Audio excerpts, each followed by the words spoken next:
देखो, तो N factor का कैलकुलेशन हम लोगों ने करना सीख लिया था, ठीक है।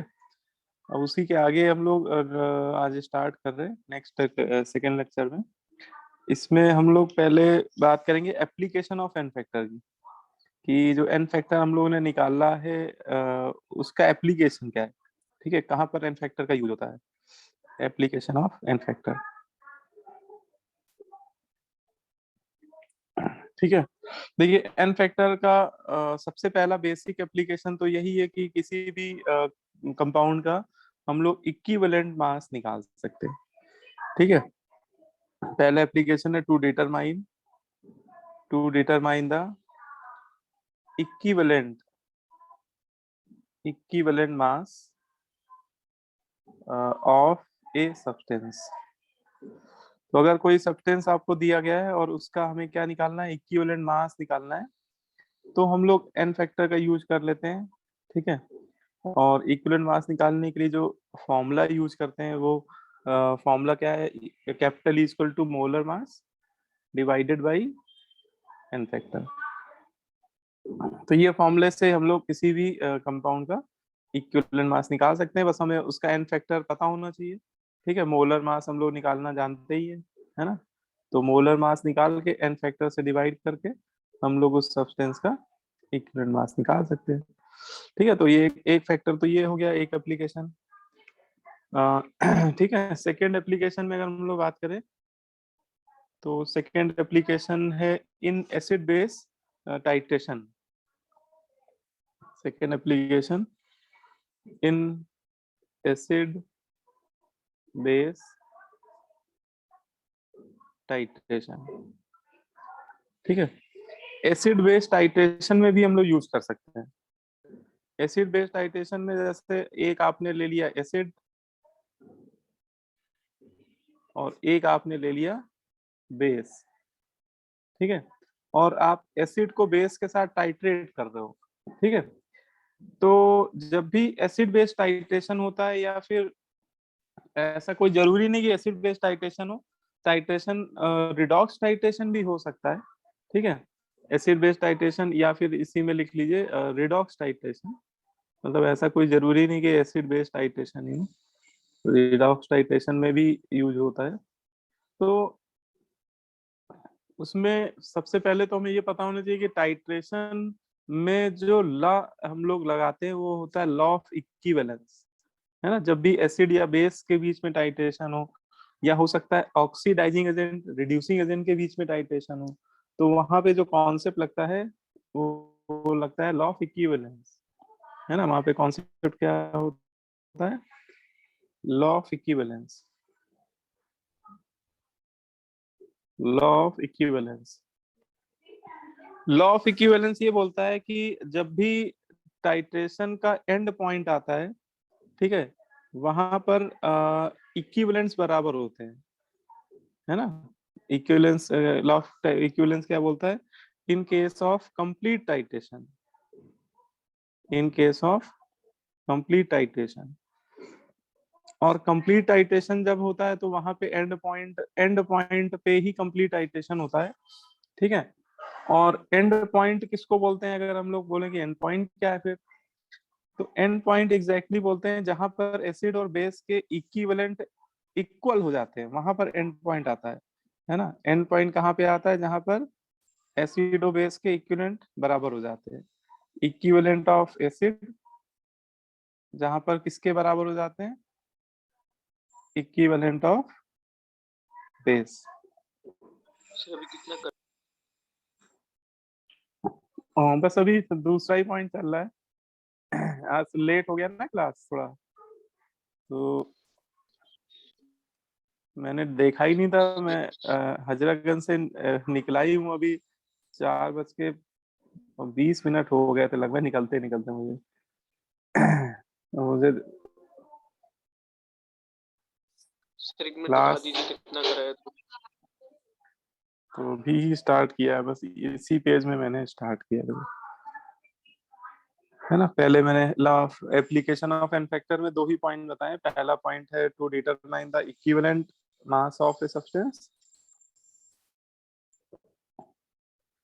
दूसरा अभी ये पॉइंट बताया है कि एसिड और बेस या कोई रिडॉक्स टाइट्रेशन हो तो वहां पे लॉ ऑफ इक्विवेलेंस लगाते हैं, और लॉ ऑफ इक्विवेलेंस कहता है कि एंड पॉइंट पे इक्विवेलेंट इक्वल हो जाते हैं एसिड और बेस, या फिर अगर रेडॉक्स टाइट्रेशन है तो ऑक्सीडाइजिंग एजेंट और रिड्यूसिंग एजेंट के जो इक्विवेलेंट होंगे ना वो इक्वल हो जाएंगे।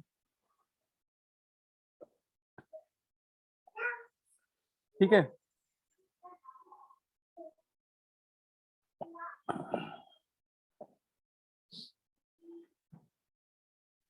बोलो भाई, इतनी बात सुनने आगे से को। Yes sir. सब अब इसमें ये समझ लेते हैं कि ये इक्विवेलेंट को हम लोग कितनी तरीके से कैलकुलेट कर सकते हैं। ठीक है, तो देखिए इक्विवेलेंट को कितनी तरीके से लिखा जा सकता है या कैलकुलेट किया जा सकता है। तो इसके देखो अलग अलग कई सारे डिफरेंट मेथड है। पहला मेथड में बोल सकते हो कि अगर किसी सॉल्यूशन की आपको नॉर्मेलिटी दे दी गई है ना, नॉर्मेलिटी गिवन हो और नॉर्मेलिटी में आप वॉल्यूम से मल्टीप्लाई कर दें, वॉल्यूम लीटर में होना चाहिए, तो आपको उसके इक्विवेलेंट मिल जाएंगे। दूसरा तरीका है कि अगर आपको सब्सटेंस का मास पता है ग्राम में और डिवाइड कर दिए उस सब्सटेंस के इक्विवेलेंट मास से, तो भी आपको उसके इक्विवेलेंट मिल जाएंगे। तीसरा तरीका है कि नॉर्मेलिटी को हम लोग लिख सकते हैं मोलरिटी इंटू एन फैक्टर, है ना, नॉर्मेलिटी को लिख सकते हैं मोलरिटी इंटू एन फैक्टर। तो अगर हम लोग ये जो पहला वाला फॉर्मूला है इसमें नॉर्मेलिटी को लिख दे मोलरिटी इंटू एन फैक्टर, है ना, इंटू वॉल्यूम इन लीटर, तो इससे भी इक्विवेलेंट आ जाएंगे, molarity into n factor into volume in litre, है ना, इससे भी एन फैक्टर निकाल सकते हैं हम लोग। और आपने मोल कॉन्सेप्ट पढ़ा हुआ है चैप्टर, मोल कॉन्सेप्ट में आपने ये पढ़ा हुआ है कि मोलरिटी और वॉल्यूम को मल्टीप्लाई कर दे, वॉल्यूम अगर लीटर में है तो ये बन जाते हैं मोल, है ना। तो मोलरिटी इंटू वॉल्यूम को अगर हम लोग क्या लिख दे मोल और इंटू क्या कर दे एन फैक्टर, तो ये भी इक्विवेलेंट मिल जाएंगे। तो ये इक्विवेलेंट को कैलकुलेट करने के चार अलग अलग मेथड होते हैं। ठीक है, मतलब चारों मेथड आपस में कनेक्टेड ही है वैसे तो, लेकिन आप चार अलग अलग फॉर्मूलों से उसको रिप्रेजेंट कर सकते हो। ठीक है, और क्वेश्चन में कौन सा फॉर्मूला लगाना है ये डिपेंड करेगा कि आपको कौन सी इंफॉर्मेशन दी है। अगर आपको नॉर्मेलिटी दिया हुआ है और वॉल्यूम दिया है तो बेटर आप इक्विवेलेंट एनओवी से निकाल लेना, है ना।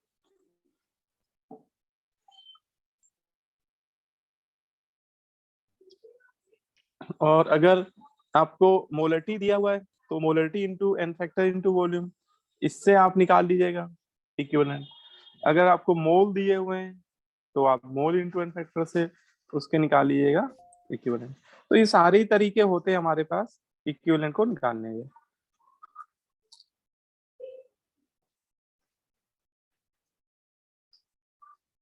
है ना। ठीक है, समझ में आ रही बात। यस तो इसमें लिखने को अलग अलग तरह से लिख सकते हैं हम लोग। जैसे मान लो आपको जो भी एसिड और बेस के बीच में टाइट्रेशन हो रहा है, अगर दोनों का नॉर्मेलिटी और वॉल्यूम आपको पता है तो आप N1V1 इंटू N2V2 ये फॉर्मूला लगा सकते हो। इसमें N1V1 किसके हो जाएंगे, ये एसिड के इक्विवेलेंट हो जाएंगे। N2V2 किसके हो जाएंगे, ये बेस के हो जाएंगे, है ना। ऐसे आपने प्रैक्टिकल करे होंगे स्कूल लेवल पे, तो उसमें एसिड बेस टाइट्रेशन में यही फॉर्मूला हम लोग लगाते हैं N1V1 इज N2A2। उसमें कोई एक अननोन होता है, बाकी तीन चीजें नोन होती हैं। ठीक है, या फिर आपको मोलरिटी पता है तो आप ये फॉर्मूला लगा दीजिएगा, नॉर्मेलिटी को ब्रेक कर दीजिएगा मोलरिटी इनटू वॉल्यूम, इससे भी कर सकते हो। या कई बार क्या होता है कि हम लोग को मोल दिए जाते हैं तो mole multiply by N factor is equal to base के जो मोल होंगे उसमें बेस के एन फैक्टर से मल्टीप्लाई कर देंगे। तो आपको डेटा जब दिया जाएगा तो आप खुद ही समझ जाओगे कि कौन सा फॉर्मूला लगाना है। ठीक है। वैसे भी तुम लोग सब धुरंधर लोग हो, है ना। तुम लोग क्वेश्चन पढ़ के खुद ही समझ जाओगे कि हमें कौन सा फॉर्मूला लगाना चाहिए, है ना। कई बार ऐसा भी हो सकता है कि एसिड का मास दे दे, तो मास दे दे तो मास W/E से निकाल लेना, इक्विवेलेंट लिख देना। और बेस की मोलरिटी दे दिया जाए तो फिर मोलरिटी वाला मतलब अलग अलग फॉर्मूले भी लग सकते हैं, ऐसा भी हो सकता है। ठीक है, तो जैसा जैसी बॉल आपके सामने आएगी उस हिसाब से अपना आप इक्वेशन लिख लीजिएगा। ठीक है, बोलो, बात समझ में आ रही नहीं आ रही? Yes sir. Yes. अब इसमें देखो क्वेश्चन करने, इसमें बस यही कि ज्यादा से ज्यादा क्वेश्चन जब करेंगे हम लोग तो चीजें क्लियर होती जाएंगी आपको। लॉ ऑफ इक्विवेलेंस तो बस इतना ही कहता है, ठीक है। और इसको हम लोग सिंपल टाइट्रेशन भी बोलते हैं। अगर एक ही एसिड है बेटा और एक ही बेस है, या एक ही ऑक्सीडाइजिंग एजेंट है, एक ही रिड्यूसिंग एजेंट है, वही एक दूसरे को टाइट्रेट कर रहे हैं, तो this is called simple titration. इसी को हम लोग क्या बोलते हैं? Simple titration. क्योंकि टाइट्रेशन भी और भी तरीकों से होते हैं। अभी जैसे हम लोग डबल टाइट्रेशन पढ़ेंगे, बैक टाइट्रेशन पढ़ेंगे, तो टाइट्रेशन भी कई तरीकों से कराया जाता है। तो अभी जैसे हम लोग जो डिस्कस कर रहे हैं वो सिंपल टाइट्रेशन की बात कर रहे हैं। और टाइट्रेशन चाहे किसी भी टाइप का हो, मेन बात यही होती है, लॉ ऑफ इक्विवेलेंस सबसे ज्यादा मायने रखता है कि जब भी एसिड बेस टाइट्रेट करे या ऑक्सीडाइजिंग एजेंट रिड्यूसिंग टाइट्रेट करे, तो दोनों के इक्विवेलेंट क्या हो जाएंगे? बराबर हो जाएंगे। ये लाइन मत आप भूलिएगा, चाहे टाइट्रेशन कैसा भी हो, है ना। टाइट्रेशन के समय अगर एसिड बेस टाइट्रेशन है तो एसिड बेस के इक्विवेलेंट बराबर हो जाएंगे। अगर रेडॉक्स टाइट्रेशन है तो ऑक्सीडाइजिंग एजेंट और रिड्यूसिंग एजेंट के बराबर हो जाएंगे। मतलब ऐसा कोई जरूरी नहीं कि हमेशा एसिड ही दिया जाए, हो सकता है एक ऑक्सीडाइजिंग एजेंट हो, एक आपका रिड्यूसिंग एजेंट हो, तो वहां पे ऑक्सीडाइजिंग एजेंट के इक्विवेलेंट रिड्यूसिंग एजेंट के इक्विवेलेंट के बराबर हो जाएंगे, है ना। तो कॉन्सेप्ट बहुत सिंपल है इसमें। अब क्वेश्चन जैसे करते हैं तो आपको और चीजें क्लियर होती जाएंगी। पहला एक क्वेश्चन लेता हूं, चलो। क्वेश्चन क्या है? The number of moles of KMnO4 potassium पर magnet required required to complete required to complete oxidation required to complete oxidation of 2 mole 2 mole Cu2S cuprous sulfide in acidic medium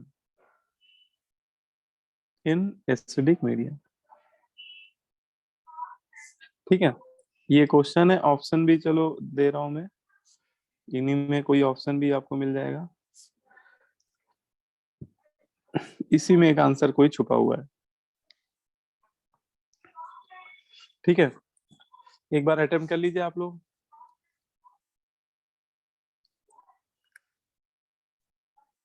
एक बार सभी लोग attempt कर लीजिए, और सीधे सीधे क्वेश्चन है, आंसर भी आपको मिल ही जाएगा।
बताओ बेटा क्या होना चाहिए इसमें, क्या आंसर आ रहा है?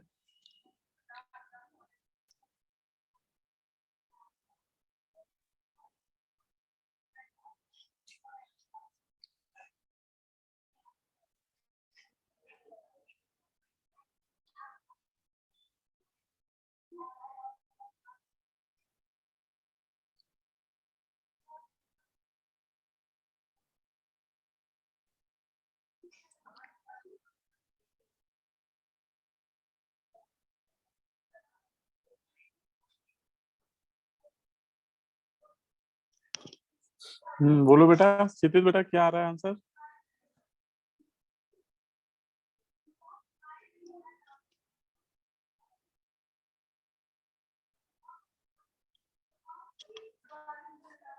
ए, ये तो गड़बड़ है बेटा आंसर, ये तो नहीं आएगा।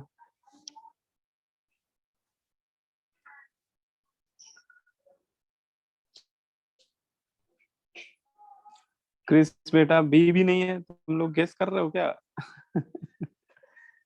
क्वेश्चन सॉल्व करना है भाई, गेस नहीं करना है। देखो क्या है, सिंपल है क्वेश्चन बेटा। ये केमनोफोर का टाइट्रेशन Cu2S के साथ कराया जा रहा है ना? तो केमनोफोर ऑब्वियस है, आप सभी को पता है कि ऑक्सीडाइजिंग एजेंट होता है ये।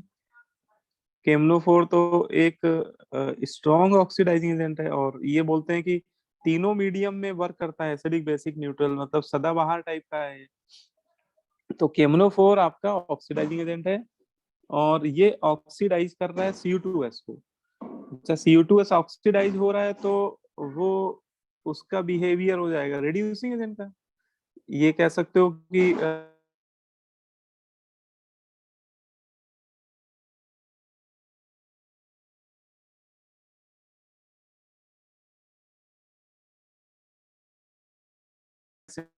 एसिडिक बोला है। तो अगर एसिडिक मीडियम है तो केमनोफोर जो होता है वो कन्वर्ट किस में होता है? एसिडिक मीडियम में, हाँ किस में कन्वर्ट होता है? Mn2+। Mn2+ में जाता है, ठीक है, बिल्कुल सही बात है। तो इससे आपको एन फैक्टर का आइडिया लग जाएगा कि मैग्नीज +7 से 2 में जा रहा है, तो इसमें चेंज इन ऑक्सीडेशन नंबर कितना आ रहा है? 5। पूरा पूरा 5 का आ रहा है। तो इसका मतलब केमनोफोर का एसिडिक मीडियम में एन फैक्टर 5 हो जाएगा। अब Cu2S का क्या होना है, देखो समझो, ये बड़ा इंटरेस्टिंग है।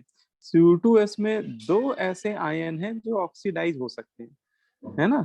Cu2S में कॉपर एक +1 में बैठा हुआ है, इसको आप आयनाइज करिए, कॉपर +1 में और सल्फर -2 में, ठीक है। और दोनों ही ऑक्सीडाइज होने के लिए रेडी है, क्योंकि देखो कॉपर जब भी +1 में हो और मीडियम एसिडिक है तो कॉपर की 2 वैलेंसी ज्यादा स्टेबल होती है। तो कॉपर एसिडिक मीडियम में अगर सामने वाला एक ठीक ठाक ऑक्सीडाइजिंग एजेंट है, तो केमनोफोर तो बहुत अच्छा ऑक्सीडाइजिंग एजेंट है, तो वो कॉपर 1 को 2 में कन्वर्ट कर देगा, मतलब कॉपर को 1 से 2 में ऑक्सीडाइज कर देगा। तो कॉपर के रिस्पेक्ट में एन फैक्टर बताओ कितना हो जाएगा? 1। है ना, कॉपर के लिए 1 नहीं 2 होगा, 2। Yes sir. है ना? हाँ। अगर एक कॉपर के लिए देखे तो एक का चेंज है, लेकिन बेटा कॉपर 2 है ना इसमें, तो 1 × 2, 2 का चेंज। और सल्फाइड आयन किस में जाएगा, अच्छा बताओ, एसिडिक मीडियम में किस में जाएगा वो?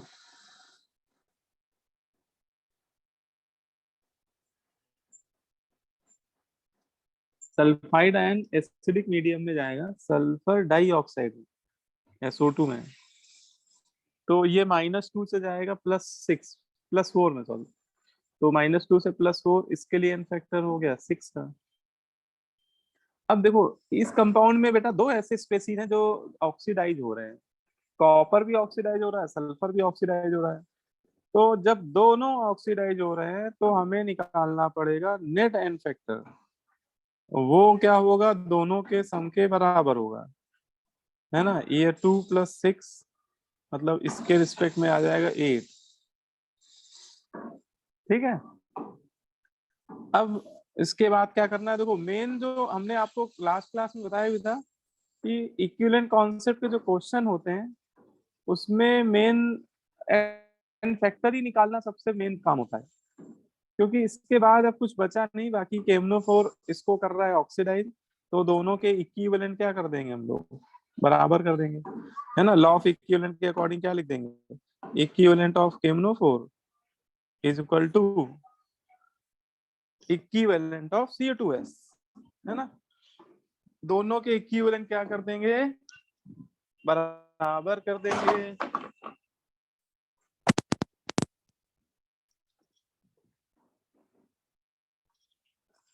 ठीक है, दोनों के इक्विवेलेंट क्या कर देंगे, बराबर। अब इसके मोल जरा देखो भाई, इसके मोल वो पूछ रहा है केमनोफोर के, इसके पूछ रहा है केमनोफोर के, इसके दे रहा है।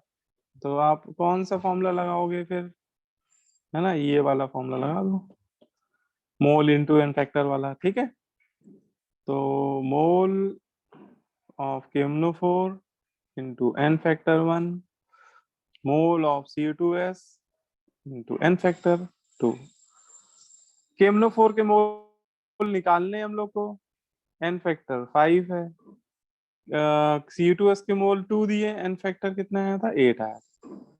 तो इससे कितना आ गया, केमनोफोर के कितने मोल यूज हो रहे हैं, 16/5, है ना। तो ये आंसर हो जाएगा बेटा,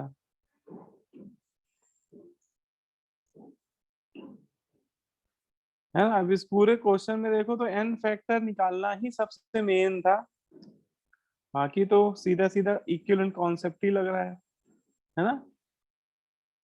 Yes, sir. तो आंसर आपका सी हो जाएगा फिर। चलो एक और देता हूँ, ये करो फिर आप।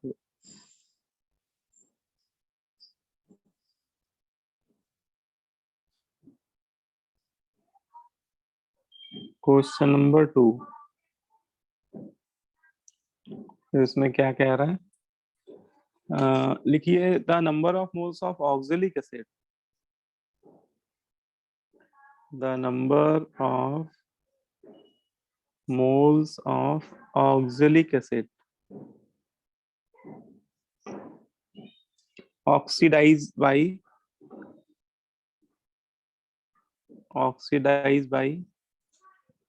2 mole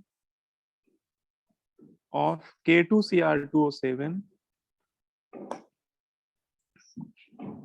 2 mole of K2Cr2O7 in acidic medium, in acidic medium R। ठीक है, ये क्वेश्चन है आपका, और ऑप्शन भी दिए हुए हैं आपको। पहला ऑप्शन है 5/2, दूसरा है 3/2, third option 3, and last option none of these.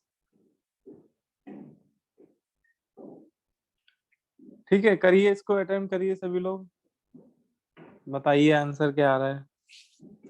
बिल्कुल वैसे ऊपर जो क्वेश्चन कराया है उसी के सिमिलर है ये क्वेश्चन। ठीक है, एन फैक्टर निकालने में बस गलती मत कीजिएगा।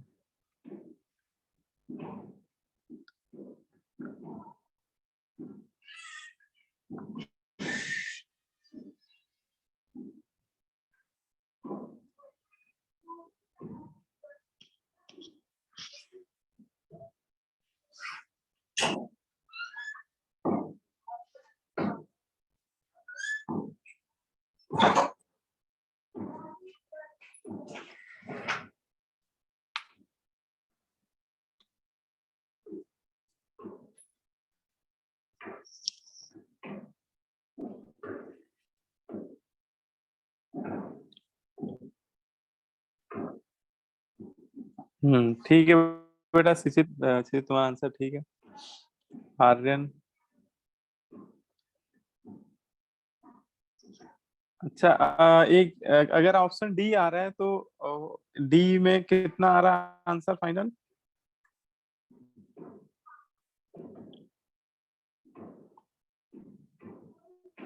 It's a BD.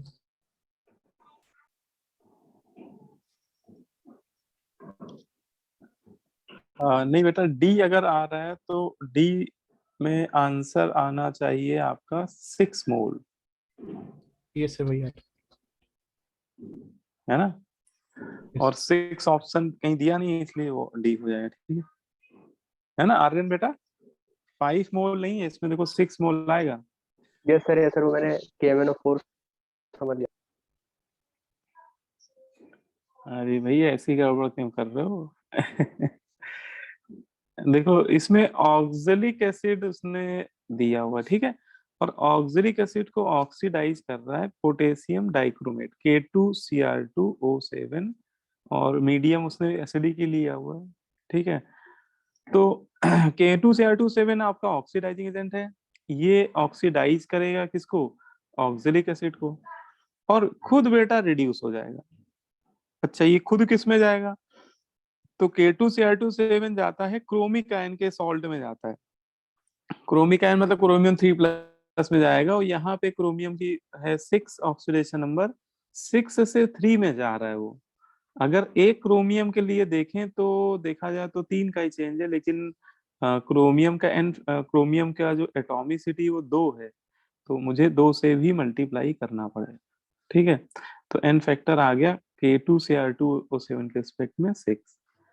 अच्छा, ऐसे ही ऑक्सिलिक एसिड में निकाल लेते हैं। ऑक्सिलिक एसिड जब ऑक्सीडाइज होता है तो CO2 में ही जाता है, एसिडिक मीडियम में, है ना। ये हम लोग लास्ट क्लास में ये सब पढ़े हुए हैं कि कौन किस में जाता है। ये मैंने आपको एक लिस्ट भी बनवाई थी। जैसे ऑक्सिलिक एसिड जब भी रिड्यूसिंग एजेंट की तरह बिहेव करता है तो वो एसिडिक मीडियम में किस में जाता है? CO2 में जाता है। उसका एन फैक्टर भी निकाला था तो वो 2 आया था, है ना। कि 3 से 4 में जा रहा है, एक का चेंज है, लेकिन 2 कार्बन यहाँ पे 2 है ना, 2 कार्बन के रिस्पेक्ट में 2 का चेंज हो जाएगा। तो यहाँ पे कार्बन के लिए ऑक्सीडेशन नंबर 3 है, यहाँ पे 4 है, तो वैसे तो एक कार्बन के लिए एक ही का चेंज है, लेकिन 2 कार्बन है तो 2 का चेंज हो जाएगा। अब इसमें अल्टीमेटली हम लोग को बराबर तो इक्विवेलेंट ही करना है, तो हम लोग लिखेंगे इक्विवेलेंट ऑफ ऑक्सिलिक एसिड, ये इक्वल कर देंगे किसके? इक्विवेलेंट ऑफ K2Cr2O7, ठीक है। और आपको देखो एक के मोल दे रहा है, एक के पूछ रहा है। KMnO4 के K2Cr2O7 के दे दिए, ओके, ऑक्सिलिक एसिड के पूछ रहा है। तो ऑक्सिलिक एसिड के मोल मान लेते हैं कुछ N1 है। ऑक्सिलिक एसिड का एन फैक्टर 6, नहीं ऑक्सिलिक एसिड का तो बेटा 2 आएगा ना एन फैक्टर। ऑक्सिलिक एसिड का 2, K2Cr2O7 के 2 मोल, एन फैक्टर 6, 2 से 2 कैंसिल, तो फाइनल आंसर 6, ठीक है। तो बिल्कुल सिंपल ही क्वेश्चन, मेंस लेवल में तो आप समझ लीजिए कि सीधे सीधे सिंपल टाइट्रेशन पे ही वो लोग पूछेंगे। बहुत ज्यादा टफ क्वेश्चन पूछने के चांसेस कम ही होते हैं। बाकी एडवांस लेवल में क्वेश्चन का थोड़ा सा टफनेस बढ़ा देंगे वो लोग। अब इसमें ये जो टाइट्रेशन हम लोग पढ़ रहे हैं, ये सिंपल टाइट्रेशन भी है और एक तरह से डायरेक्ट टाइट्रेशन भी है। डायरेक्ट टाइट्रेशन मतलब डायरेक्ट एसिड और बेस आपस में मिक्स कर रहे हैं हम लोग, ठीक है ना। या direct oxidising agent reducing agent आपस में मिक्स टाइट्रेट कर रहे हैं। तो सिंपल टाइट्रेशन तो है ही, और इसका अगर टाइट्रेशन का तरीका देखा जाए तो एक तरह से डायरेक्ट टाइट्रेशन, ठीक है।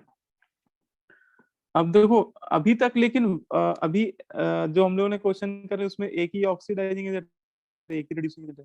कई बार ऐसा भी हो सकता है कि ऑक्सीडाइजिंग एजेंट और रिड्यूसिंग एजेंट का नंबर अलग अलग भी हो सकता है, ठीक है। या ऐसा भी बोल सकते हैं कि अगर इसमें आ जाते हैं हम लोग केस नंबर 2 में, डिफरेंट टाइप का केस लेते हैं हम। इसमें लिख लीजिए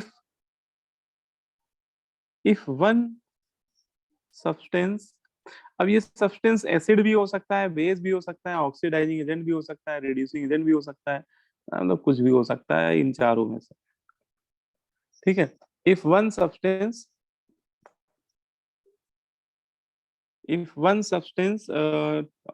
titrate two different substance,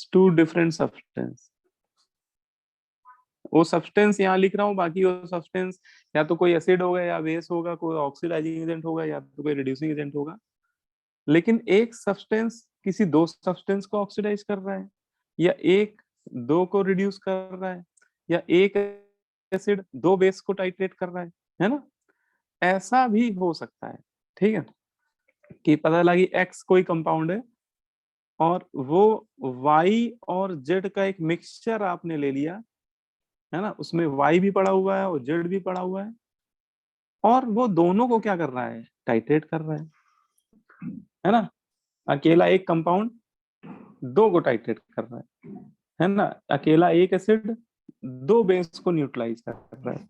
अकेला एक ऑक्सीडाइजिंग एजेंट दो रिड्यूसिंग एजेंट को उसके साथ रिएक्ट कर रहा है। जब भी ऐसा कोई केस है तो ऐसे केस में हमारा लॉ ऑफ इक्विवेलेंस क्या कहता है, लॉ ऑफ इक्विवेलेंस, तो उसके केस में देखो लॉ ऑफ इक्विवेलेंस तो बोलता है कि भैया अगर एक्स अकेला वाई और जेड को क्या कर रहा है, टाइट्रेट कर रहा है, तो एक्स के जो इक्विवेलेंट होंगे, इक्विवेलेंट ऑफ एक्स, वो वाई और जेड के इंडिविजुअल जितने जितने इक्विवेलेंट रिएक्ट कर रहे हैं उन दोनों के सम के बराबर होंगे।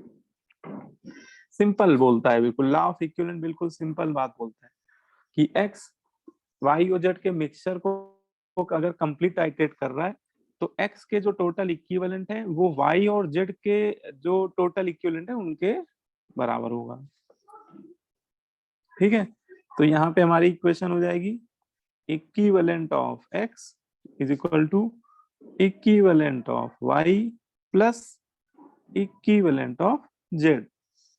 अच्छा, ये नंबर दो से ज्यादा भी हो सकता है, तीन भी हो सकता है, तो वो फिर ऐड होता चला जाएगा, है ना। बोलो भाई, फंडा तो समझ में आ ही गया होगा।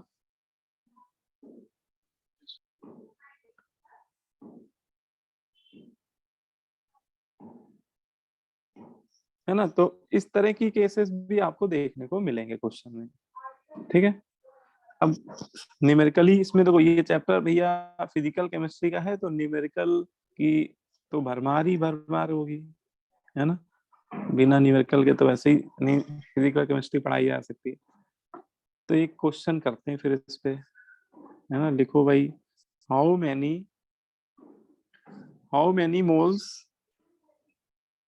Of KMnO4, how many moles of KMnO4 are needed are needed to complete oxidize are needed to complete oxidize a mixture of 1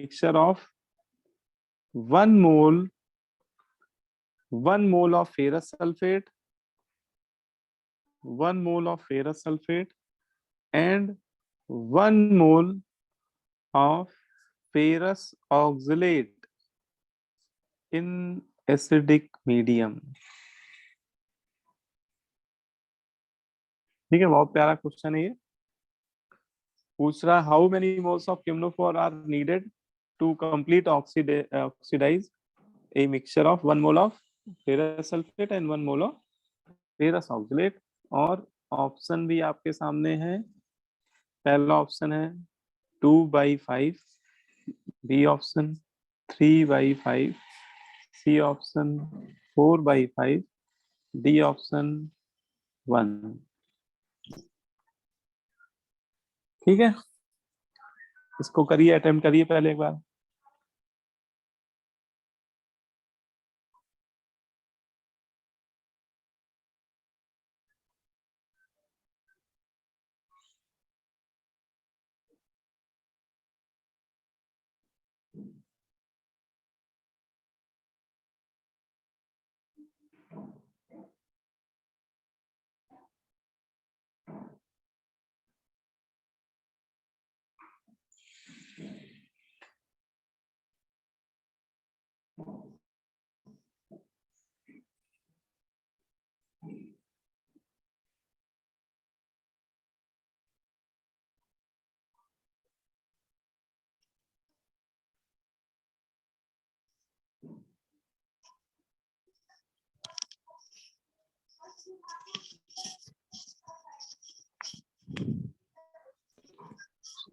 पर्ची आईडी पे पेज, हाँ इसी वाले SID सर वाले में भेज।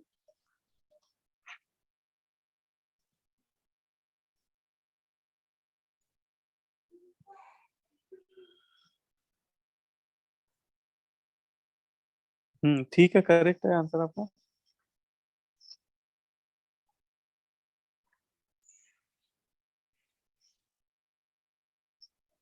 आर्यन तुम्हारा भी ठीक है, करेक्ट, बिल्कुल सही।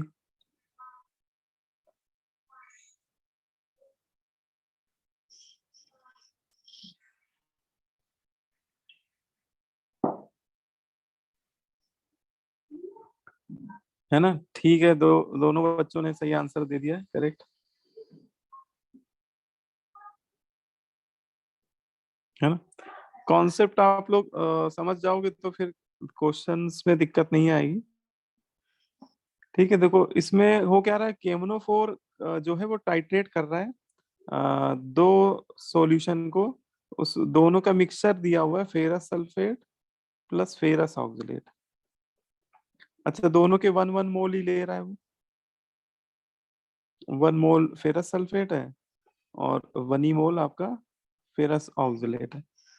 और केमनोफोर के कितने मोल यूज होंगे इन दोनों को कंप्लीट टाइट्रेशन के में, वो हमसे पूछ रहा है ना। हाँ ठीक है, करेक्ट बेटा, कौस्तुभ बेटा करेक्ट। तो अब इसको कैसे करना है, ठीक है। तो देखो कॉन्सेप्ट तो समझ में आ ही रहा है कि भाई केमनोफोर ऑक्सीडाइजिंग एजेंट है और ये दोनों को करेगा ऑक्सीडाइज, ठीक है। मीडियम एसिडिक है, जब भी बेटा एसिडिक मीडियम होगा केमनोफोर लिया जा रहा होगा तो Mn केमनोफोर जाएगा Mn2+ में, और एसिडिक मीडियम में एन फैक्टर आता है केमनोफोर का 5। ये तो आप लोग रट्टा मार ही लीजिए क्योंकि ये बहुत इंपॉर्टेंट है ये कन्वर्जन। केमनोफोर एसिडिक मीडियम में जब भी कन्वर्ट होगा तो उसके रिस्पेक्ट में एन फैक्टर 5 ही आएगा, ठीक है। अब लेकिन यहाँ पे समझने वाली बात है कि यहाँ पे दो दो मुन्ना भाई है, एक फेरस सल्फेट, एक फेरस ऑक्सलेट है। अब ये दोनों को ऑक्सीडाइज करेगा भाई, बहुत स्ट्रॉन्ग ऑक्सीडाइज एजेंट होता है ये। तो देखो फेरस को किस में ऑक्सीडाइज करेगा एसिडिक मीडियम में, तो फेरस को तो ऑक्सीडाइज करेगा फेरिक में, और कोई ऑप्शन ही नहीं, आयरन 2+ से 3+ में ही जाता है, तो इसके लिए एन फैक्टर हो जाएगा 1 का। अच्छा, इसमें सल्फेट का कुछ होना नहीं है क्योंकि सल्फेट में जो सल्फर है वो अपनी बेटा मैक्सिमम ऑक्सीडेशन नंबर में, तो वो तो होगा नहीं ऑक्सीडाइज, है ना। तो इसमें फेरस फेरिक में जाएगा, एन फैक्टर 1 लिख दिया मैंने। लेकिन फेरस ऑक्सलेट में भी देखो तो आयरन 2 में बैठा है ना, और ये भी फेरस फेरिक में जाएगा। और इसमें ऑक्सलेट आयन में कार्बन की 3 है, और किसी सॉल्ट का एनायन अगर ऑक्सलेट आयन है बेटा तो वो भी ऑक्सीडाइज हो जाएगा किसमें, कार्बन डाइऑक्साइड में, है ना। कार्बन की स्टेबल ऑक्सीडेशन नंबर होती 4, तो 3 से 4 में चला जाएगा वो।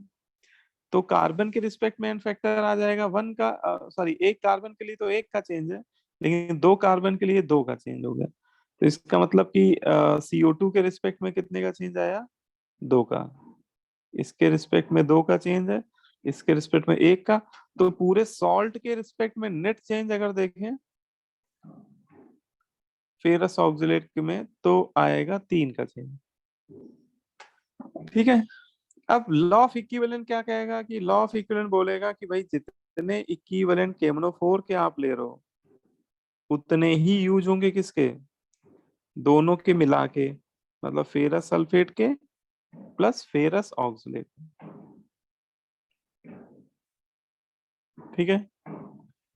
अब केमनोफोर का मोल हमें पता नहीं कितने यूज हो रहे हैं, इनटू एन फैक्टर 5 हो जाएगा। फेरस सल्फेट का 1 मोल है, फेरस सल्फेट का एन फैक्टर भी 1 ही आया था। फेरस ऑक्सलेट के मोल 1 है लेकिन एन फैक्टर कितना आया, 3 आ गया। तो इससे केमनोफोर के जो मोल आ रहे हैं वो हम लोग को मिल जाएंगे। ये आ जाएगा 3 + 1 4 डिवाइड बाई 5, मतलब केमनोफोर के कितने मोल रिक्वायर्ड है मिनिमम, 4/5 मोल रिक्वायर्ड है मिनिमम, अगर आप चाहते हो कि ये दोनों कंप्लीट टाइट्रेट हो जाए, है ना। तो ये आंसर आएगा और कास्तुब ने भी सही आंसर दे दिया था इसका, क्षितिज ने भी दे दिया, आर्य ने भी दे दिया। ठीक है ना? बाकी बच्चे भी कर रहे हो कि बस ऑन करके छोड़ दिया है? हैं? मैंने भी दिया। अच्छा, आपने दिया, अच्छा ठीक ठीक। तो ये हो गया भाई। अब और किसी को कोई डाउट हो तो पूछ जरूर लेना, ठीक है? कहीं भी कोई भी डाउट मन में आए तो पूछना है, डाउट को मन में नहीं रखना है। अब देखो, इसमें क्वेश्चन तो खूब कराए जा सकते हैं, ऐसा कोई लिमिट नहीं है क्वेश्चन क्वेश्चन, लेकिन मैं आपको चाहता हूँ कि कुछ डिफरेंट डिफरेंट टाइप के कॉन्सेप्ट आपको करा दूं, तो कॉन्सेप्ट क्लियर हो जाएंगे तो क्वेश्चन तो आप लगा ही डालोगे। ठीक है? तो मैं कुछ डिफरेंट डिफरेंट केस लेता जाता हूँ और उन्हीं पे इक्वेशन में आपको, देखो सबसे मेन होती है कि ये पहली इक्वेशन लिखना है। ये पहली इक्वेशन अगर आप लिखना सीख गए और एन फैक्टर निकालना आता है आपको, तो फिर इस चैप्टर में आप हीरो हो, आप सारे क्वेश्चन कर डालोगे। ठीक है? तो इसमें जितने भी तरह के केसेस हैं उनको एक बार देख लेंगे तो आपको क्वेश्चन पढ़ते ही समझ में आ जाएगा कि क्या खेल हो रहा है। तो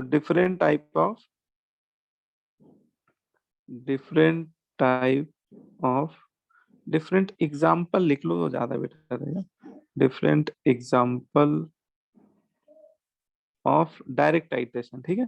क्योंकि अभी हम लोग डायरेक्ट टाइट्रेशन ही पढ़ रहे हैं, उसके बाद फिर हम लोग बैक टाइट्रेशन पढ़ेंगे, बैक टाइट्रेशन या डबल टाइट्रेशन। तो पहले हम लोग इसको कंप्लीट करते हैं, आज की क्लास में इसको कंप्लीट करना है हम लोग को। डायरेक्ट टाइट्रेशन के जितने भी अलग अलग तरह के एग्जाम्पल हो सकते हैं सब हम लोग को देख लेने। एक एग्जाम्पल लेता हूं मैं, कि जैसे बोल दिया जाए कि एक मिक्सचर ले लिया गया जिसमें सोडियम कार्बोनेट है और NaCl है, इन दोनों का मिक्सचर ले लिया। ठीक है? और पूरे मिक्सचर का मास दे देगा वो आपको, डब्ल्यू मिक्सचर दे देगा क्वेश्चन, गिवन होगा। अब मैं यहाँ पे कोई ऐसा डेटा वाला न्यूमेरिकल नहीं ले रहा हूँ, मैं आपको बस कॉन्सेप्ट समझाऊंगा। ठीक है? न्यूमेरिकल तो आप लोग सीट में खूब पढ़ ही लगाइएगा। और इसका टाइट्रेशन करा रहा है वो किसी एसिड के साथ, एसिड HCl ले लेते हैं, अच्छा लगता है HCl देखने में भी, और स्ट्रॉन्ग एसिड भी होता है, लैब में ज्यादातर यूज भी होता है टाइट्रेशन में। और इस एसिड का आपको दे दिया गया मोलरिटी और उसका वॉल्यूम, है ना? और ये जो सॉल्ट है ये पाउडर के फॉर्म में होगा, है ना? यहाँ पे मैंने सॉल्यूशन बना दिया है, बाद में आप उसका सॉल्यूशन बना लोगे पानी वानी मिला के, बात अलग है, लेकिन होगा तो वो पाउडर के फॉर्म में शुरुआत में। और उसका मिक्सचर का मास आपको दिया हुआ है। ठीक है? और आपने इसका पहले एक्वस सॉल्यूशन तैयार कर लिया, इसमें पानी वानी मिला के इसका एक्वस सॉल्यूशन तैयार कर लिया, और आपने उसको कंप्लीट टाइट्रेट कर दिया है, किसके साथ? HCl के साथ। और क्वेश्चन में आपसे क्या पूछेगा समझ रहे हो? क्वेश्चन में पूछेगा, अगर इस तरह का क्वेश्चन बनाएगा तो ज्यादातर पूछेगा calculate percentage composition of sodium carbonate, या फिर ऐसा भी नहीं, NaCl का भी पूछ सकता है, इन ओरिजिनल मिक्सचर। आपसे ज्यादातर ये पूछेगा कि बताओ इसमें जो शुरुआत में हम लोग ले रहे हैं ओरिजिनल मिक्सचर, मतलब टाइट्रेशन करने से पहले जो मिक्सचर लिया है उसमें सोडियम कार्बोनेट का क्या परसेंट कंपोजिशन है और NaCl का क्या परसेंट कंपोजिशन है। ठीक है? तो इस क्वेश्चन को कैसे हम लोग करेंगे, है ना? बताओ भाई, इसमें कौन समझाएगा इसको? इसमें जो पहली इक्वेशन लिखेंगे वो क्या लिखेंगे, कौन बताएगा?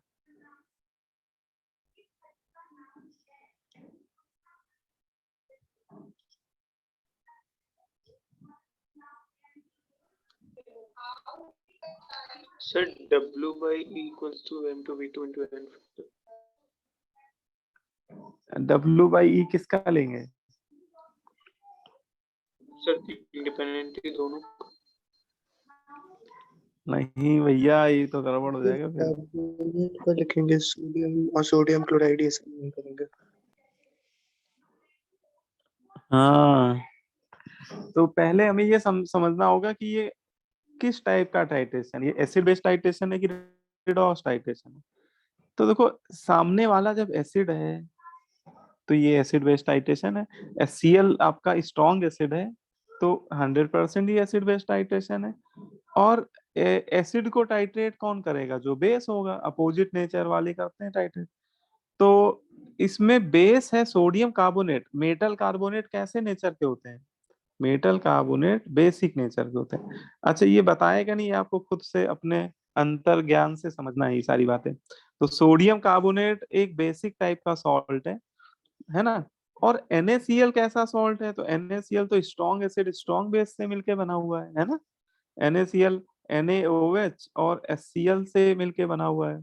और NaOH स्ट्रॉन्ग एसिड होता है, NaOH ये क्या होता है? स्ट्रॉन्ग बेस होता है। एसिड और बेस दोनों ही स्ट्रॉन्ग है, तो ये तो भैया न्यूट्रल है। ये तो क्या है? न्यूट्रल है। और एसिड को कौन टाइट्रेट करेगा? न्यूट्रल। तो एसिड को टाइट्रेट करेगा बेस, है ना। एसिड को बेस पसंद है, तो एसिड बेस एक दूसरे को टाइट्रेट करेंगे। तो भैया जो एक दूसरे को टाइट्रेट करेंगे उन्हीं के इक्विवेलेंट बराबर होंगे भाई। लॉ ऑफ टाइट्रेशन तो ये बोलता है ना। तो इसमें पहली इक्वेशन होगी equivalent of sodium carbonate is equal to equivalent of HCl। ठीक है। अब HCl की मोलरिटी मान लो दे दिया, तो इसकी मोलरिटी ले लेंगे हम लोग वॉल्यूम लीटर में। ये हो गया मोल इसके इनटू n फैक्टर इसका। अब इधर सोडियम कार्बोनेट मान लेंगे, दिया नहीं है, मान लेंगे कि ये W1 ग्राम है। ये एज्यूम किया है हमने, ठीक है। तो सोडियम कार्बोनेट का मास अगर मैं W1 मान लेता हूं और उसका इक्विवेलेंट मास E1, तो ये तो इसके क्या हो गए? इक्विवेलेंट, है ना। और ये दोनों बराबर हो जाएंगे। अब हमें देखो, सोडियम कार्बोनेट का इक्विवेलेंट मास निकालना आता ही है। सोडियम कार्बोनेट का इक्विवेलेंट मास हो जाएगा इसका molar mass divide by n factor. अच्छा, इसका n फैक्टर 2 ले लेंगे क्योंकि ये सॉल्ट है, और सॉल्ट का n फैक्टर कैसे देखते हैं? नेट चार्ज ऑन कटायन और एनायन। तो इसके कटायन एनायन पे नेट चार्ज देखो 2 का ही है। बाकी ये सब तो हमें दिया ही जाएगा ना, मोलरिटी देगा, वॉल्यूम देगा। हाँ, ये एसिड का n फैक्टर कितना ले लें? HCl का n फैक्टर क्या होगा? HCl का 1 हो जाएगा भाई, एसिड है ये। एसिड का n फैक्टर कैसे देखते हैं? Number of replaceable H+ ion. तो ये n फैक्टर हमें अपनी तरफ से रखना पड़ेगा। इससे हम लोग W1 निकाल लेंगे क्योंकि बाकी सब तुम्हें दिया होगा क्वेश्चन में। तो W1 आप इसको कैलकुलेट कर लेना। फिर आपसे क्या पूछ रहा है? Percentage composition. तो जैसे आपको निकालना है percentage composition of sodium carbonate, तो जिसका भी परसेंट कंपोजिशन निकालना है उसका मास डिवाइडेड बाई भैया पूरे मिक्सचर के मास से डिवाइड कर देना, वो दिया जाएगा मिक्सचर वाला, इनटू 100 कर देना। उससे आपको सोडियम कार्बोनेट का परसेंट कंपोजिशन मिल जाएगा। और उसको अगर 100 में माइनस कर देंगे तो NaCl का मिल जाएगा, है ना। बोलो भाई, क्लियर हुआ फंडा? अब यहाँ पे मैं डेटा एटा लेना चाहूँ ले लो, लेकिन आपको बस मैं प्रोसीजर समझा रहा हूँ, देखो, है ना। प्रोसीजर समझ जाओगे तो मोलरिटी वॉल्यूम ये सब तो दिया ही जाएगा क्वेश्चन में। डेटा में तो कुछ भी वो डेटा दे देगा, ठीक है। अच्छा, एक आप चलो इसको बताओ। एक मैं अलग अलग जितने भी डिफरेंट टाइप के केसेस बन सकते हैं, मैं हर तरह के एग्जांपल आपको एक बार जरूर कराऊंगा, जिससे आपको नया एग्जांपल तो मिलेगा ही नहीं एग्जाम में, ये मान के चलो।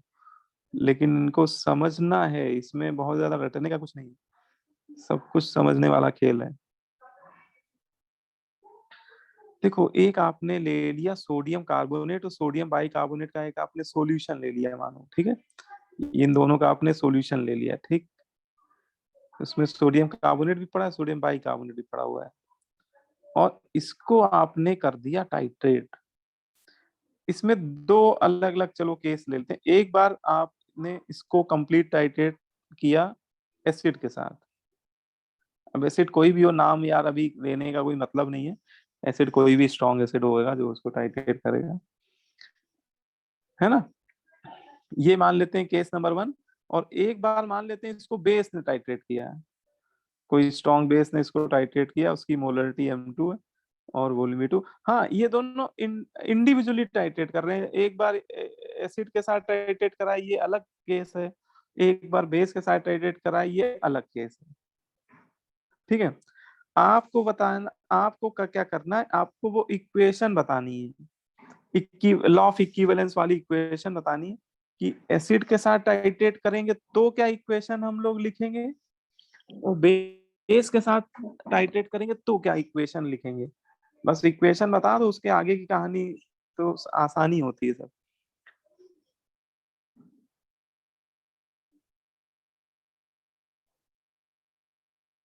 ठीक है। इसमें when mixture of sodium carbonate and sodium bicarbonate titrated with acid. एक इक्वेशन हमें तब बतानी है जब दोनों का मिक्सचर एसिड के साथ टाइट्रेट हो रहा है, और एक इक्वेशन तब बतानी है जब दोनों का मिक्सचर बेस के साथ टाइट्रेट हो रहा है।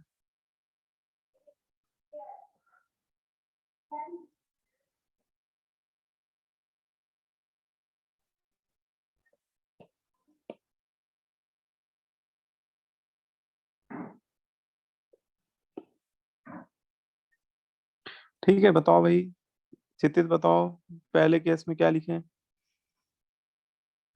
इक्वेशन बतानी है, ठीक है।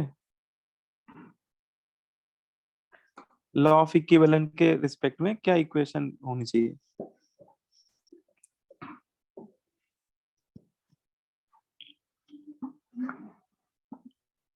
आर्यन बताओ, कोई तो बताओ भाई। सर क्या पूछ रहे थे अभी? ये पूछ रहे हैं कि इन दोनों का मिक्सचर अगर एसिड से टाइट्रेट होगा तो हमारी इक्वेशन क्या बनेगी, लॉ ऑफ इक्विवेलेंट की इक्वेशन क्या होनी चाहिए, मतलब किसके इक्विवेलेंट, किसके बराबर कर। सर Na2CO3 और NaHCO3 के बराबर करेंगे एसिड के।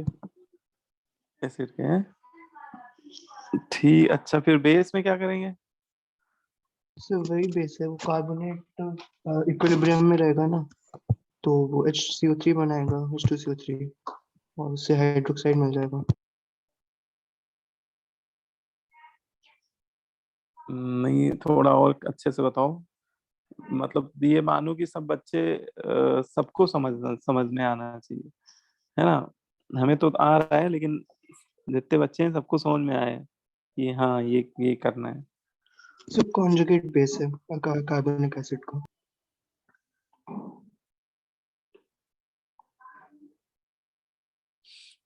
अच्छा देखो, ये बताओ कि जैसे पहले के केस में कराएं टाइट्रेशन, तो हम अपनी इक्वेशन क्या लिखें, इक्विवेलेंट ऑफ क्या लिखें आगे।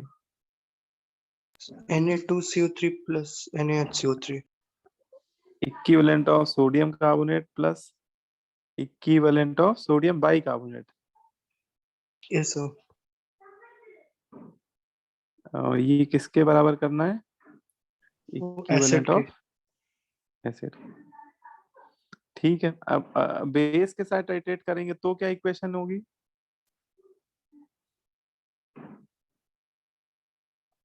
सर बेस के साथ करेंगे तो सिर्फ NaHCO3 होगा।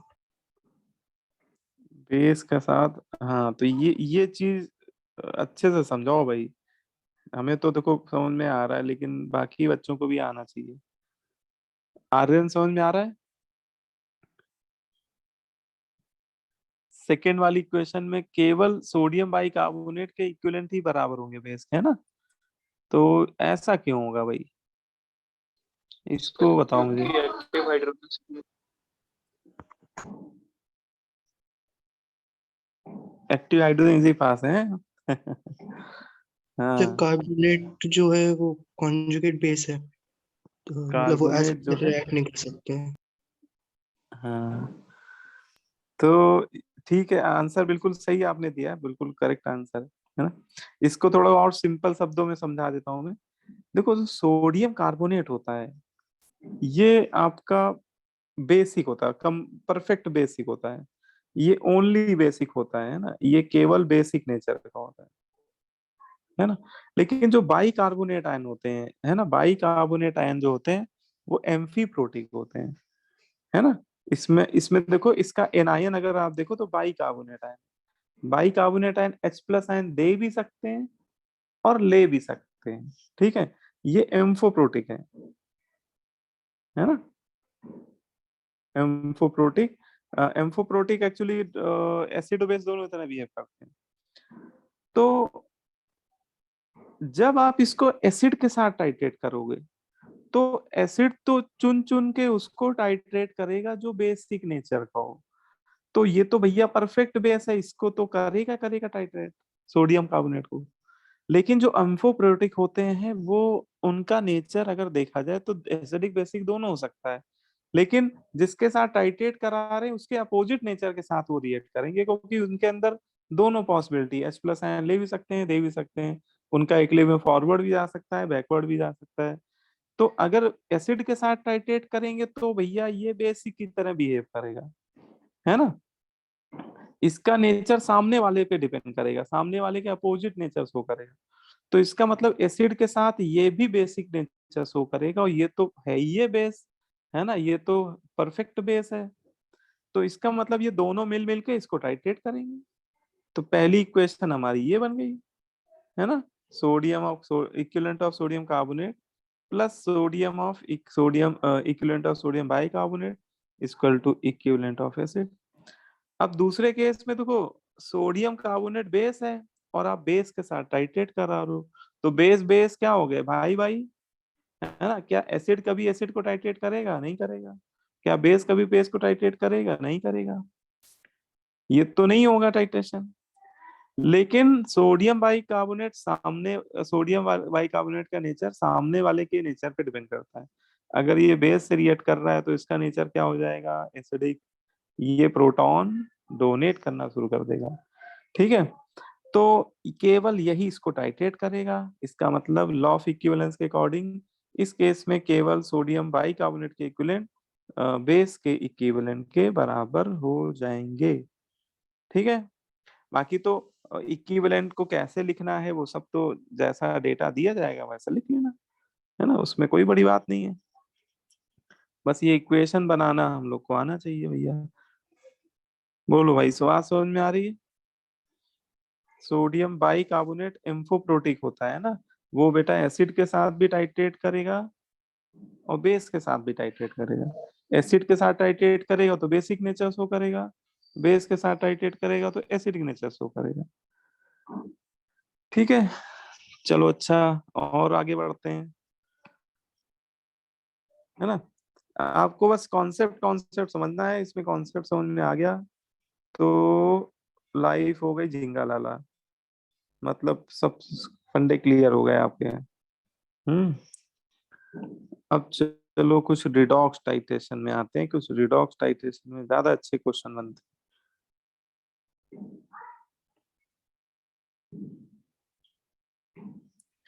रिडॉक्स टाइट्रेशन में जैसे एक ले लिया उसने केमनोफोर का सॉल्यूशन, केमनोफोर ज्यादातर ले ही लिया जाएगा, बहुत स्ट्रॉन्ग ऑक्सीडाइजिंग एजेंट है, तो ज्यादातर क्वेश्चन में मिलेगा केमनोफोर। थोड़ा सा उसमें सल्फ्यूरिक एसिड मिला दिया उसने, जिससे मीडियम एसिडिक हो जाए। सल्फ्यूरिक एसिड इसीलिए मिलाया जिससे मीडियम क्या हो जाए, एसिडिक हो जाए। और इसको टाइट्रेट करा दिया उसने मोर साल्ट के साथ। किसके साथ टाइट्रेट करा दिया, मोर सॉल्ट, ठीक है। ठीक है, बस सिंपल टाइट्रेशन है, एक ही आपका ऑक्सीडाइजिंग एजेंट है, एक ही रिड्यूसिंग एजेंट है। तो बताओ इसमें क्या इक्वेशन होगी हमारी।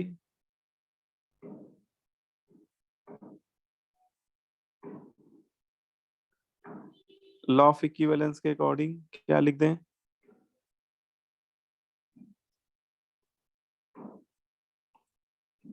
लॉ ऑफ इक्विवेलेंस के अकॉर्डिंग देखो, इसमें तो खैर इक्वेशन और कोई बन भी नहीं सकती है, एक ही ऑक्सीडाइजिंग एजेंट है, एक ही रिड्यूसिंग एजेंट है।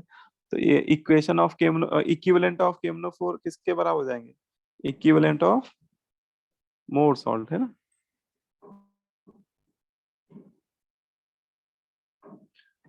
अब हमें ये बताओ कि यार KMnO4 का एसिडिक मीडियम में एन फैक्टर तो हम लोग जानते हैं कितना होता है, 5 होता है ना। आप मुझे बताओ मोर सॉल्ट का एन फैक्टर कितना लें, क्योंकि एन फैक्टर तो हमें लेना ही पड़ेगा ना, क्वेश्चन में एन फैक्टर कभी नहीं दिया जाएगा आपको, बाकी सब कुछ दे देगा, मोलरिटी दे देगा, मोल दे देगा, एन फैक्टर नहीं देगा। आर्यन पूछ रहा what is sir what is more salt है, मोर सॉल्ट नहीं पता यार तुम लोग को? अरे यार तुम लोग बिल्कुल नाके कटवा रहे हो। मोर सॉल्ट ना इम्पोर्टेंट होता है सॉल्ट। लिखो भैया, मोर सॉल्ट होता है ferrous ammonium sulphate FeSO4 NH4 whole twice SO4.6H2, ये फॉर्मूला होता है। Mohr salt ferrous ammonium sulphate को बोलते हैं, ग्रीन कलर का सॉल्ट होता है। इसका पानी के अंदर सॉल्यूशन भी बनाओ तो लाइट ग्रीन होता है, बड़ा प्यारा सॉल्यूशन होता है ये। मतलब जो मैंने कलर यूज किया है ना, ऐसा ही कलर देखने को मिलता है, लाइट ग्रीन कलर का होता है ये फेरस अमोनियम सल्फेट। अब बताओ एन फैक्टर, चलो फॉर्मूला मैंने बता दिया, अब बताओ एन फैक्टर क्या होगा। मोर सॉल्ट में एन फैक्टर क्या होना चाहिए?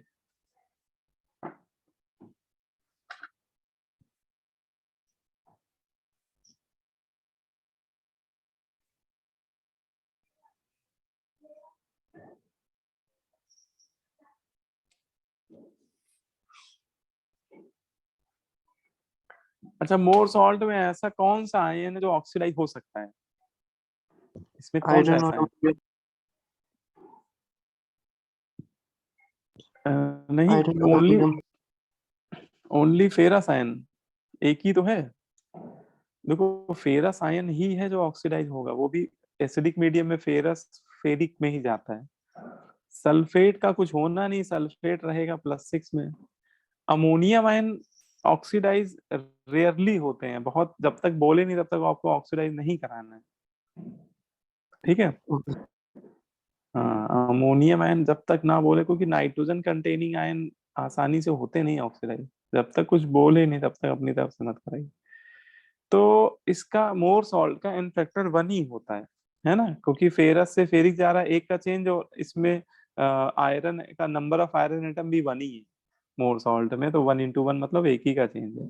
तो बस आपको एन फैक्टर पता होना चाहिए, बाकी KMnO4 का पता ही है, बाकी तो आप फिर कर ही लोगे, इसमें और कुछ ऐसा है भी नहीं जो बताया जाए, ठीक है। इसमें आते हैं, और इसमें अलग अलग तरह के केस आप देखोगे तो आप लोग को इजी लगेगा, बहुत आसान लगेगा चक्कर, ठीक है। जितने भी डिफरेंट टाइप के केस हैं एक बार उनको देख डालिए। जैसे आपको उसने दे दिया, एक दे दिया K2Cr2O7 एसिडिक पोटेशियम डाइक्रोमेट का सॉल्यूशन, उसमें मिला दिया उसने डाइल्यूट सल्फ्यूरिक एसिड थोड़ा सा, ठीक है, और इसको टाइट्रेट कर दिया। ये जो ट्रिपल साइन में बार बार बना रहा हूँ ना, ये बेटा कंप्लीट टाइट्रेशन का साइन है। इसका मतलब ये कंप्लीट टाइट्रेट कर रहा है, मतलब कंप्लीट टाइट्रेट करने का मतलब कि ना तो K2Cr2O7 बचेगा, ना सामने वाला बचेगा, मतलब जो भी ले रहे हैं उसके किसी के मोल बचेंगे नहीं, कंप्लीट टाइट्रेट हो जाएंगे। और इसमें फेरस क्लोराइड भी पड़ा हुआ है और फेरिक क्लोराइड भी पड़ा हुआ है, दोनों का मिक्सचर लिया हुआ है, फेरस क्लोराइड का भी है, फेरिक क्लोराइड का भी है, और दोनों की मोलरिटी हमें दे दी गई है। फेरस क्लोराइड की मोलरिटी M1 है, इसका वॉल्यूम V1 है, और इसका सॉल्यूशन का मोलरिटी वॉल्यूम M2 है। तो इसमें बताओ हमारी इक्वेशन क्या होनी चाहिए?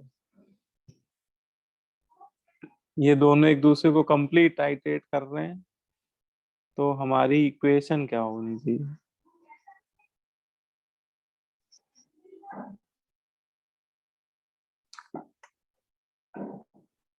K2Cr2O7 के बराबर होंगे FeCl2 के।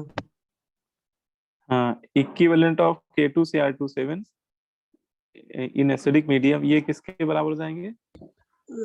Ferrous chloride. फेरस क्लोराइड के। बहुत बढ़िया बेटा, है ना।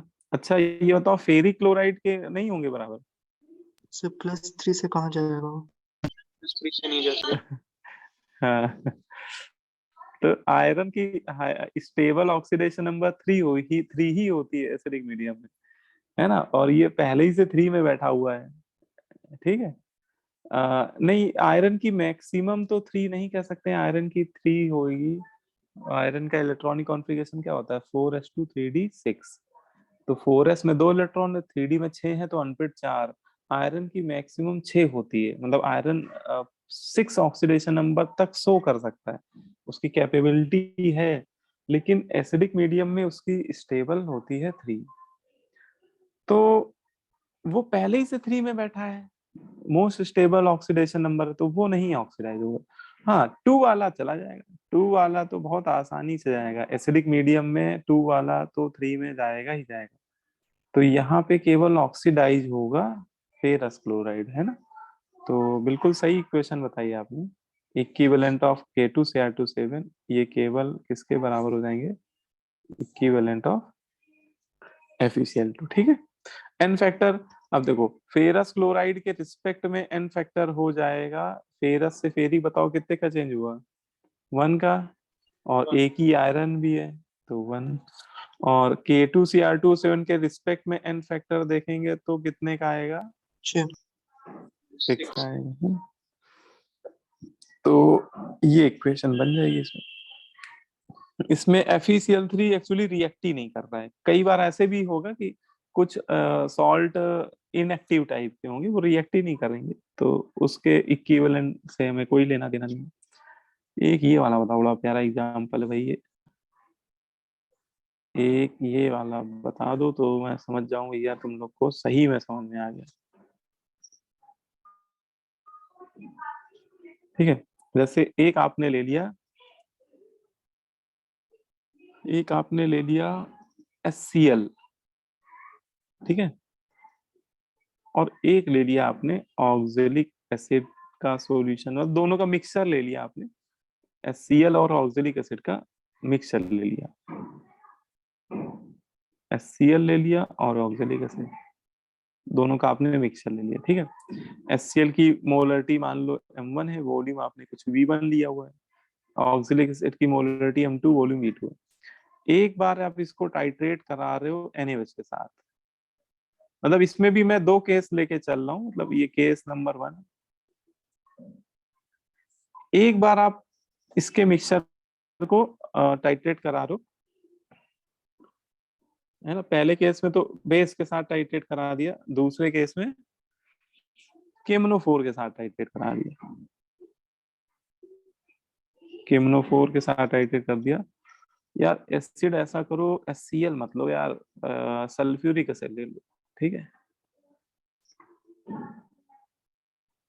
ना। और सेकंड केस में आपने KMnO4 के साथ करा दिया, ठीक है। बाकी इसकी भी वही नॉर्मेलिटी वॉल्यूम दिया हुआ है, इसकी M3V3 है और इसकी M3-V3। अब ये सब डेटा तो दिया ही जाएगा क्वेश्चन में, आपको बस इतना बताना है कि दोनों केस में आपकी इक्वेशन क्या होगी।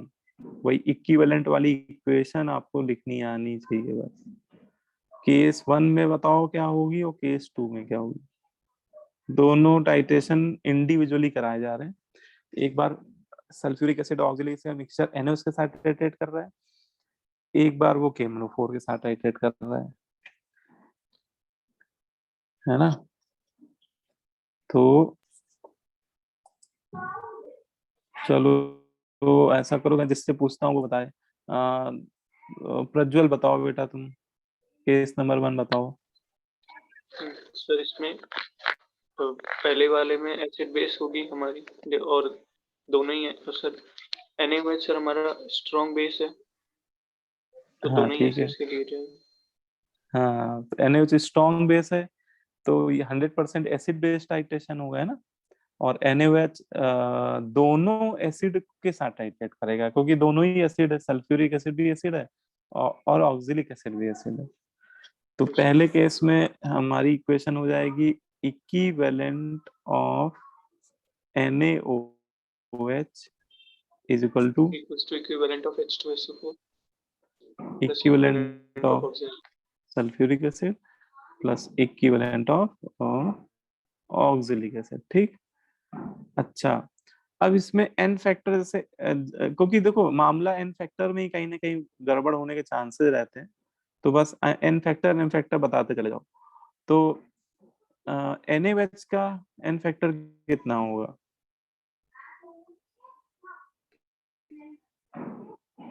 NaOH का 1 हो जाएगा ना, क्योंकि उसका NaOH बेस है, बेस के लिए कैसे देखते हैं, number of replaceable OH minus. ठीक है, बेस के पास जितने रिप्लेसेबल OH माइनस होंगे वही n फैक्टर हो जाएगा। अब सल्फ्यूरिक एसिड की मोलरिटी m1 है, वॉल्यूम v1 है, इनटू n फैक्टर भी करना पड़ेगा। n फैक्टर इसका कितना ले लें सल्फ्यूरिक एसिड का? 2 है ना। एसिड के केस में बस यही देखना है कि number of replaceable H+ ion कितने, और ऑक्जेलिक एसिड की मोलरिटी M2v2, ऑक्जेलिक एसिड का कितना ले लें? 2 है ना। वो 2 इसलिए लिया जा रहा है क्योंकि उसके फॉर्मूले में आप देखिए तो 2 एसिडिक हाइड्रोजन है ना, 2 एसिडिक हाइड्रोजन, इसलिए उसका n फैक्टर 2। तो मतलब ये इक्वेशन बन गई हमारी। ठीक है, बाकी वो M1 V1 M2 V2 इनमें कोई ना कोई एक अननोन होगा, बाकी सब तो तुम्हें दिया ही जाएगा क्वेश्चन। अब इसमें चलो यस बताओ बेटा, यस यादव, ये वाला आप बता दो चलो कि केमोनोफोर के साथ जब टाइट्रेशन कराएंगे तो इक्वेशन क्या बननी चाहिए?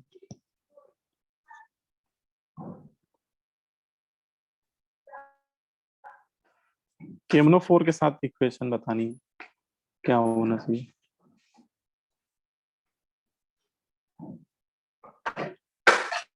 यस बेटा बोलो भाई। पुष्कर तुम बताओ, पुष्कर मिश्रा, मिश्रा जी बताइए। equivalent of oxalic acid plus equivalent of KMnO4. हाँ, ये किसने बताया, मिश्रा जी ने बताया कि यादव जी ने बताया? अच्छा मिश्रा जी ने बताया, ठीक है, बिल्कुल सही बताया, गुड। देखो केमनोफोर ऑक्सीडाइजिंग एजेंट है, तो ये जिसको ऑक्सीडाइज कर पाएगा है ना, उसी के इक्विवेलेंट बराबर होंगे उसके। तो सल्फर को तो ऑक्सीडाइज करने से रहा, क्योंकि सल्फर अपनी हाईएस्ट ऑक्सीडेशन नंबर में, वो ऑक्जेलिक एसिड को कर देगा। ऑक्जेलिक एसिड में कार्बन 3 में बैठा है, 3 से 4 में चला जाएगा। तो यहाँ पे आपकी इक्वेशन केवल बनेगी इक्विवेलेंट ऑफ केमनोफोर is equal to equivalent of oxalic acid, है ना, क्योंकि केमनोफोर ऑक्सीडाइजिंग एजेंट है, और ऑक्सीडाइज केवल इसमें इन दोनों में देखा जाए तो ऑक्जेलिक एसिड ही हो सकता है, क्योंकि सल्फ्यूरिक एसिड तो अपनी हाईएस्ट ऑक्सीडेशन नंबर। अच्छा, सेकंड वाला टाइट्रेशन रिडॉक्स टाइट्रेशन है ना, और पहला वाला टाइट्रेशन एसिड बेस्ड टाइट्रेशन है। अगर आप गौर से समझो इसको, तो पहला टाइट्रेशन देखा जाए तो वो एसिड बेस्ड टाइप का टाइट्रेशन हो रहा है, लेकिन जो सेकंड केस हम लोग बात कर रहे हैं केमनोफोर वाला, ये एक तरह से ये रिडॉक्स टाइट्रेशन। ठीक है, अब केमनोफोर का एन फैक्टर एसिडिक मीडियम में तो 5 होगा, ऑक्जेलिक एसिड का एन फैक्टर एसिडिक मीडियम में 2 होगा, है ना। लेकिन ये 2 इसके एसिडिक हाइड्रोजन की वजह से नहीं आया है, ये 2 उसकी ऑक्सीडेशन नंबर का चेंज जो 3 से 4 में हो रहा है उसकी वजह से आ रहा है ना। ये बात समझ में आ रही? तो ऑक्जेलिक एसिड के लिए, अच्छा ये एक अच्छी बात है कि ऑक्जेलिक एसिड का एन फैक्टर दोनों केस में 2 ही आता है, चाहे वो एसिड बेस्ड टाइट्रेशन हो या फिर रिडॉक्स टाइट्रेशन। तो अगर कोई गलती से भी मिस्टेक करेगा तो भी आंसर उसका सही आ जाएगा, मान लो कोई है ना, लेकिन ये ऑक्जेलिक एसिड के लिए ही ऐसा होता है, बाकी में गड़बड़ होने के चांसेस रहते हैं। तो चलो फिर आज इतना ही रखते हैं, अभी तुम लोग की क्लास भी होगी, मेरी भी क्लास है 6:30 से। अगले क्लास में फिर हम लोग डबल टाइट्रेशन और बैक टाइट्रेशन करेंगे, ठीक है ना। चलो फिर ठीक है, आप लोग वाइंड अप करता हूँ। आप लोग सीट में क्वेश्चन अगर लगा पाइएगा, क्योंकि अभी हम लोग के पेपर चल रहे हैं, तो बहुत ज्यादा मैं होमवर्क वैसे दे नहीं रहा हूँ। अगर कोई लगाए तो सेक्शन ए के क्वेश्चन पूरे लगा सकते हो, सेक्शन ए और सेक्शन बी भी लग जाएगा, तो ये भी करा दिए ना simple titration, section A section B लगा सकते हो, ठीक है। बाकी अभी एग्जाम है तो कोई जरूरत नहीं कि आप लगवाई, एग्जाम के बाद लगा लीजिएगा, ठीक है। जो लगा सकता है वो लगा लो, ठीक है। चलो मैं कर रहा हूँ, वाइंड अप कर रहा हूँ, है ना। ओके बेटा।